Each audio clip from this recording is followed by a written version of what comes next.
we look at our ancestors coming out of Egypt and what they experienced in the wilderness, we can make many comparisons and parallels to the attitude and the ethos of our Hebrew people today. Okay, there's a couple of words that we need to take a look at. There was an attitude amongst the Israelites.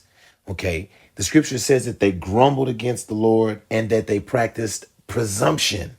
So let's look at what this means so that we can get a clear picture of the way we were in the days of our ancestors and how we have just continued in that same behavior as it was foretold and prophesied. And everything else surrounding that reality is taking place today. We can see it in the news. Let's actually go into the Quran and let's look at how the Prophet Muhammad confirms exactly what is written in the Hebrew Bible, word for word. Okay, and so when we go into Surah Al-Ma'idah, which is the fifth surah of the Quran, verse 24, we find in the Arabic, Qalu ya Musa. And this is what the people of Israel, our ancestors, were saying to Moses. Qalu ya Musa, Inna lan nadkhulaha abadan madamu fiha. فأذهب أنت وربك فقتل إنا حونا قائدون. And so the Israelites said, "Oh Moses, while they are here, while those people remain here," talking about the people who were in the land, okay, "never shall we be able to enter to the end of time. Go thou and thy Lord, and fight ye too, whilst we sit here and watch." Okay? So they didn't want to go forward. We're gonna get into what that word grumbled against the Lord actually means in Hebrew, because it's actually a mistranslation. So Caleb tells the people, he says, "The land we passed through and explored is exceedingly good. If the Lord is pleased with us, he will lead us into that land, a land that is flowing with milk and honey, and he'll give it to us. Only do not rebel against the Lord Yahweh Allah, and do not be afraid of the people in the land, because we will devour them. Their protection is gone, but the Lord is with us. Do not be afraid of them." But the whole assembly talked about what? Stoning them. And so now let's look at these words that are used to describe the house of Israel. Okay? He talks about the Israelites grumbling against him and being presumptuous, okay, and treating him with contempt. Let's look at those words. Now keep in mind, these definitions, these words, these vocabulary words fit our character today to a T. And this is why we have experienced the wrath of Yahweh Allah. And prophetically, he has said that that is what will be upon us in this day, in this hour, when these signs that we witness have been seen. Okay? The children of Israel, na'atsu, na'ats, from the verb na'ats, na'atsu. They have spurned and despised and treated Yahweh Allah with contempt. They have provoked him with their blasphemy, and they have created the occasion for blasphemy by their wicked deeds and their pompous attitudes. They've completely turned him down. They've completely turned away from him. They've completely turned their back upon him. They repel him. Okay? This is the reality in the world today. So they have completely brushed Jehovah off, repulsed him, and dismissed him and totally ignored him. Okay. The word spurn also means to tell somebody where to get off. This was the attitude and reality amongst our ancestors. When we look at Quran 5 and 24, and when we look at Numbers 14, and when we look at our reality today, we have adopted the same attitude. So let's go on to the next word. The next word is loon. And this was the word that was used when it said that the children of Israel grumbled against the Lord. It does mean to grumble, but in a deeper sense, it means to stop, to be obstinate, and to stay permanently, literally. So unbending, a person who is pig-headed, okay? Contrary. I'm pretty sure you've heard that before. Perverse, unmanageable, having an obstinate or uncooperative attitude towards authority or discipline. In spite of the signs that the Israelites had saw, they still refused to go forward with the promise. They refused to fight. And they were stiff-necked in this. Okay? They were persistent in this attitude, in this non-compliant resolve. They were tenacious in being bullheaded and unyielding, stubborn and headstrong, just like a mule.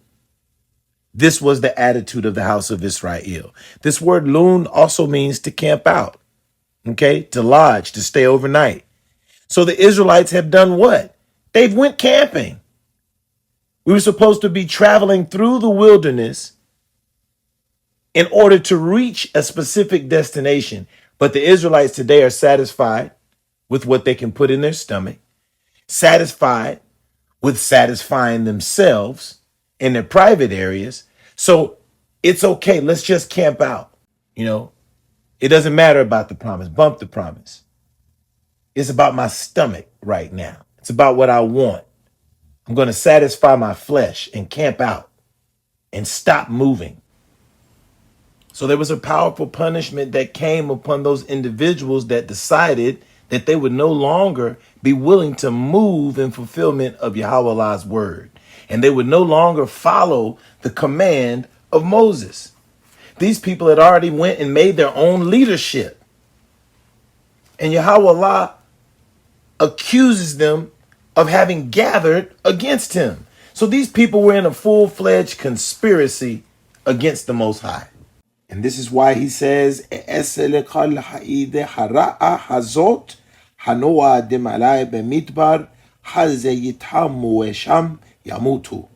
so he said to all of the evil congregation who gathered against him in the wilderness, he said, they will be consumed and they shall die. And this is what happened to them for deciding to no longer move in coordination with Yahweh's plan and with his word, and for being presumptuous and doing what they wanted to do.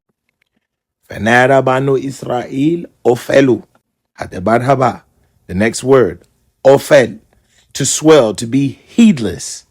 Presumption, to presume, to be lifted up. So we see that the Israelites obviously were arrogant, okay?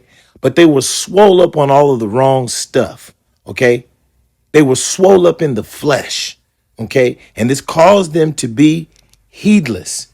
They were full of the character that shows presumption in its readiness to presume conduct and thought, saying and doing without having the right or permission.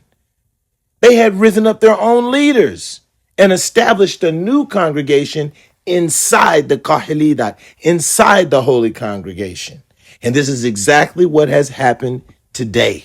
This is the phenomenon that is happening inside the house of Israel. And because we have done this, we have been brought to the place of civil war. There are many civil wars that are happening inside Banu Israel and also with our connected clans and relatives. And this is the reason why. He told us when we walked away from the covenant, part of the punishment would be that there would be a sword amongst us. And that word has been fulfilled. As we find it written in the Hadith, and this is one of the greater signs, unless their leaders rule according to the book of Yahweh Allah and seek all good from that which Yahweh Allah has revealed, that's the full revelation and all revelation, Allah will cause them to fight one another. Okay? So while we're talking about those manifested signs, let's look at the reality of what our breaking of the covenant today has caused. Okay, let's not talk about what happened through the ancestors. Let's deal with what we're doing today. Okay, one of the greater signs of the end of times was that he says that they would break their covenants with Yahweh and his messenger. And then Allah would enable their enemies to overpower them and take some of what is in their hands. Okay? Their men and their women will take part in sihr and shirk, which is kishuf or magic and sorcery. And the Bible teaches us through the prophet Samuel that disobedience is as the sin of witchcraft. Okay? So all disobedience is considered to be sihr and shirk. Okay? Associating partners with Yahweh Allah. Sexual immorality has appeared amongst people to such an extent that we're now committing it openly. Okay? And what's happening because of it? We're being afflicted with plagues and diseases that were unknown to our fathers, just as it was mentioned in the Torah.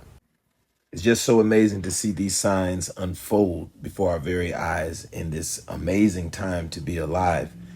So you've received two things today: a lesson in the Hebrew language. This will allow you to be a little bit more familiar with scripture. And not only that, a partial composite of the house of Israel that sheds light and understanding on what's happening today.